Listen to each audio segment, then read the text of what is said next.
to the next subject, and which is curriculums. Okay, how do I know what to teach my kids?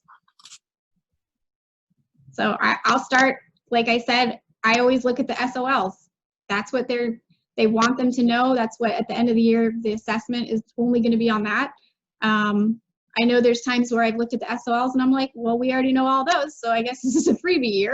We can do whatever we want. But that's a good starting place, is to look at the SOLs, especially if you're going to put your kids back into like the county schools a year from now, is see what they're supposed to be learning and make sure that they learn that. Yeah.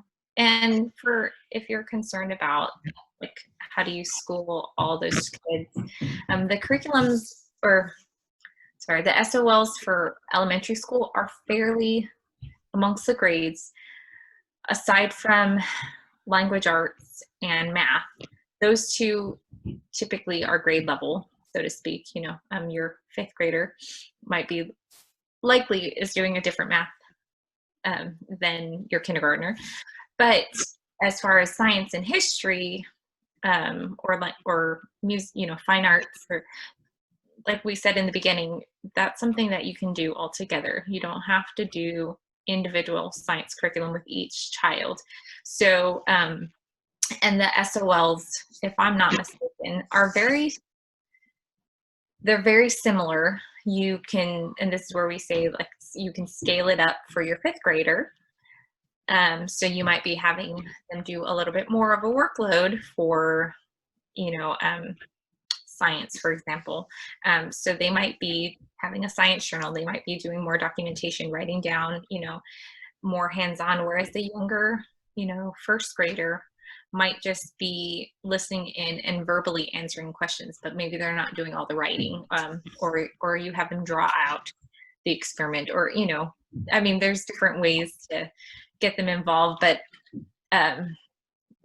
what they're covering is very similar from year to year. It's more just expanding on that from year to year. So yeah, and like we said before, a lot of these curriculums cover a lot of these unit study curriculums, or I call them box sets, but they'll cover, if you look at the scope and sequence, which many of them have available online that you can view, it covers fairly in line with what they would typically cover in the year. The only thing I can think of would be for social studies for fourth grade, I think that's what they do. I think they do state history here in Virginia for fourth grade. Don't quote me on that. So that might be something that you would just have to look into, if you have a fourth grader this year and that's what they're covering for social studies, then maybe that would be the history curriculum or social studies curriculum you use for your whole family. And if you have a fifth grader, they get to relearn. Maybe they'll get more out of it, you know, so don't feel like you have to. I mean, there's a lot of overlap. Especially at the elementary level, everything spirals. It will come back again and again and again. I think if you just solidify the 3 R's, mm-hmm. you'll be good to go. In most curriculum that's out there, it will cover all of the concepts mm-hmm. need to be covered. And kind of going a little bit further, when it comes to testing, for homeschoolers, I know we always, not always, but once I wised up, we would use the CAT test, and it only covers math and language. It does not cover science and social studies. So it doesn't matter if you did trees this year and maybe the schools did trees the next year or the year before, because they just want to make sure that you can read and add and multiply, that kind of thing. So, you know, no pressure there. They'll pick everything else back up in subsequent years. Yes. In the first video that I did that you guys can watch separately with all the legal stuff, I talked about at the end of the year, you do your notification of intent in the first part of the year, you know, to get started, and at the end you have to do an assessment or take a test. And if you do the assessment route, the only thing they ask, I mean, so we're up fourth grade now. The only thing they've asked so far is about reading and math. So they want to know that you're learning other things. They don't really care what it is. They just want to know that you're kind of gleaning some information. But really all the county cares about is whether, you know, your reading is up to standard and what your math level is. So. And even going on that, they're also really looking just for forward progress. That's what they want to see. And so, you know, you're going to get that. You're going to get that. Yeah. Yeah. So the next question was about how do you choose curriculum? How do you learn about different curriculums and stuff? There's, you know, you can Google it, but there's stuff out there. Kathy Duffy has a website. You can put in like, you know, I want to do this kind of style, and they'll give suggestions. What I really like, maybe not. Rainbow Resource sells teaching materials and curriculums, and if you get their free catalog in the mail, do you have it right there? I do. It has like a little blurb about each type of curriculum. I find that helpful. I also like Christian book distributors. I think they're just called Christian Book now, but they have a great catalog as well that, you know, we go through all the time. And I'm kind of a research hound, so this wasn't really a problem for me when I got started. The problem was there's just, you know, there's a lot out there, but once you kind of narrow down what your vision is for your homeschool, it helps. I think it helps you narrow that down. Mm-hmm. Do you guys have anything different than that? Leanne, you want to go next since you have catalog? Well, I will say this. I mean, this thing is pretty thick. It's about the size of a phone book, and they have gone to where I believe there's 2 volumes now where they publish half of it in one year and the other half the other. And for someone just starting out, that's just extremely overwhelming. Mm-hmm. And I used to joke. I used to say, oh, I've tried everything in a Rainbow Resource catalog, because we would go from one thing to the next. But I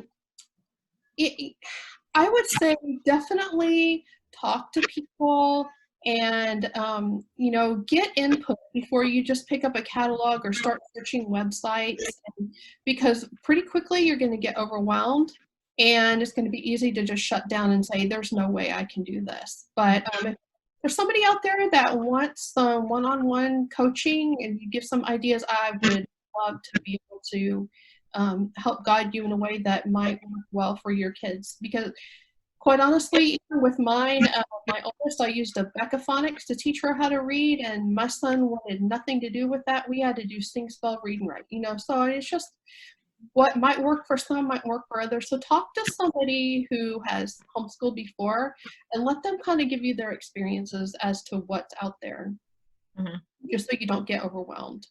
Yeah.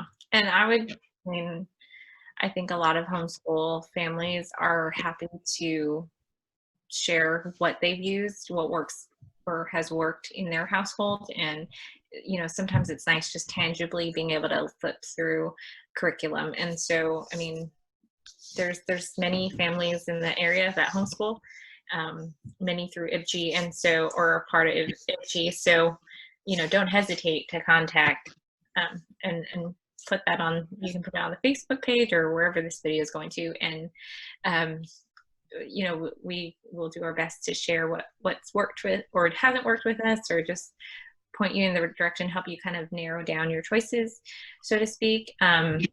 Because yeah, there are thousands of curriculums out there. So, you know, so that it can very well get overwhelming and daunting after just a few minutes of browsing through the catalog. So don't hesitate to reach out and ask. And even throughout the year, you know, I mean, like I said, grace. There's a lot of grace in this. Did we answer that question? Yeah, how to learn about them. Yeah, there's a lot. How to learn different learning styles. I think it's the HSLDA that they have some like homeschooling 101 articles, and there's one right on there about learning styles. There's also about teaching styles. So that's kind of good information to know, but you don't have to, if you have a kinetic learner in your house, you don't have to have everything kinetic, right? Like they need to be learning listening skills and stuff too. So, so don't pigeonhole your kid. Like, I guess I would put that out there. But if you know that they're hands-on, yeah, maybe you pick something that they get to do some stuff that's hands-on. That would help them. So let's see. My kids are so different. Can I really teach them the same curriculum with assignments for different ages? Yes. Yeah. I have 4, and all 4 of them have different learning styles. And, their learning is different from my teaching. And so we use the same curriculum.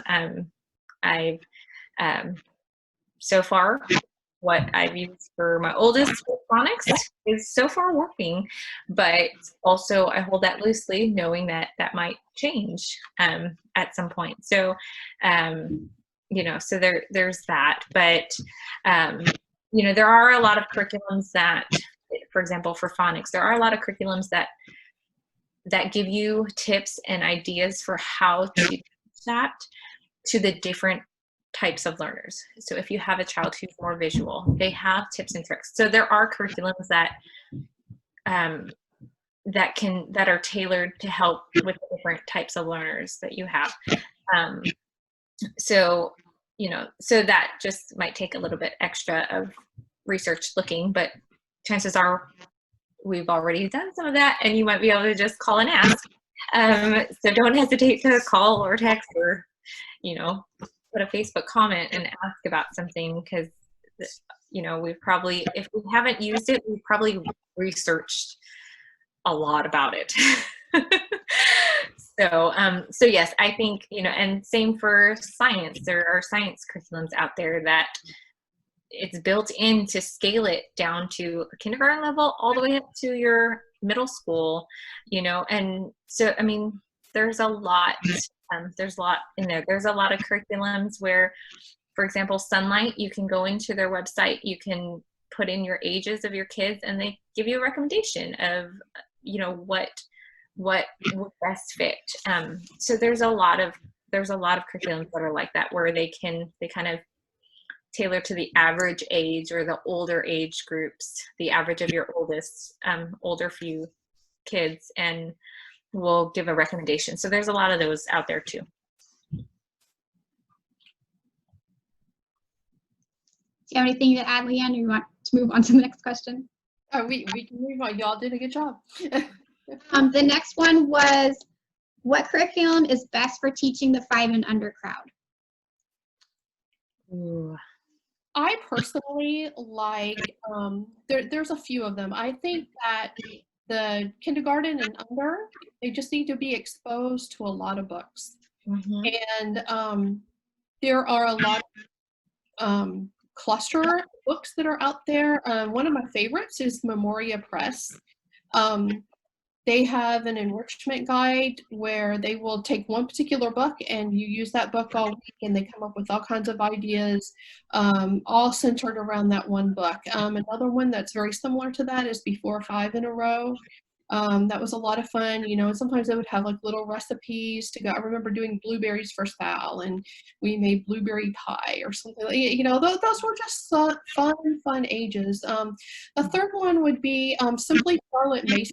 They have one called Our Preschool Life, and it's almost like a box curriculum where you get a box each week, or not each week, each month rather, and it'll have books and activities, everything in there that you need to do. But my biggest advice for preschoolers and even early kindergarten is just expose them to a lot of books. Read, spend time outside. Yes. Be outside as much as possible and let them play. Yes. It does no good to teach them to read at 3. Not that, I mean, some kids are ready for that. My oldest was a very type A personality, and she did great. But, my son was in 3rd grade when he learned how to read. And now as adults, they are, both equal readers. So it's okay if you don't do things in preschool. Yes. And I second all of that. When my oldest was doing kindergarten, back to the whole, how much time do you spend? Like an hour and a half talk. And when I say school, I mean like book work. So workbook type of, phonics. We're having to practice tracing, practice spelling, writing, learning the phonetic alphabet, the phonics, learning the alphabet, that kind of stuff. And a little bit of math. The basics, like you said, if you can do the 3 R's, you'll be okay. So we did a little bit of that. We did a lot of free play. We did nature walks for seconds. So if your oldest is kindergarten or even first grade, don't stress the having to do 8 subjects in a day. Definitely, teach them to learn how to read. My oldest, the only kiddo of mine so far who has expressed interest in reading early was my second child. My oldest was not interested, and when we started phonics, we hit a roadblock only 3 weeks in, and we took a break because things weren't clicking. We took a week off, and then all of a sudden it clicked, and then we kept going, and then we took the break again. And so that's where give yourself flexibility. You'll still have plenty of, enough time to cover things. But now my oldest, who was not my early reader until the end of our maybe second grade, now you can't get him out of, his nose is always in a book. So they'll get there. But yeah, for kids 5 and under, free time, reading, exposure to books, just read out loud, and go on walks, explore nature. I had a friend who said, take your kid on a walk and give them an empty egg carton and tell them, okay, let's see what different rocks we can learn about today. Find a different kind of rock to put in your egg carton, or you can do that with leaves, there's so many different things you can do, but that just gets them exploring and thinking. And learning doesn't have to be in a classroom setting. It doesn't have to be out of a textbook. It's throughout, and that's part of the homeschool experience. You're teaching them to appreciate and enjoy and love, hopefully, learning. Yes, you want to try and complete your curriculum, but you also want the focus to be a love for learning. I guess that's my 2 cents on that. Yeah. I started homeschooling with a kindergartner, and our biggest goal for him was a love of learning. Both my kids have been readers, pretty solid readers, before even kindergarten started. So we read a ton here, and even at 4th grade now, I still read aloud to them. So they read independently. We're still working on phonics a little bit with my younger reader, but I still read out loud, or we read to each other. We read collaborative, take turns, and that's a big part of our day. I would say the only thing I have to add, because I think you guys, hit it out of the park with that. Some curriculums I know people really love for that age group, or Sunlight's 4-5 program. It's actually like their pre-K print, but I used it for kindergarten, and I just added some stuff to it. Lots of good books there. My Father's World is a good one. And then, the 5 in a row and before 5 in a row. Those are ones that I know people have absolutely loved at that age. Let me see that. Press also has some great books for junior kindergarten and kindergarten. And back when you're talking about reading aloud, don't even be afraid to read aloud to your high schoolers. Mm-hmm. I've read books that we missed in the younger years to my high schoolers, and we've read novels together. So don't ever stop reading aloud to your kids, no matter what their age is. Yep. Okay, so there was one more question about curriculums, and that is, Are there any curriculums you recommend for those planning to return back to Fairfax County Public Schools the following year?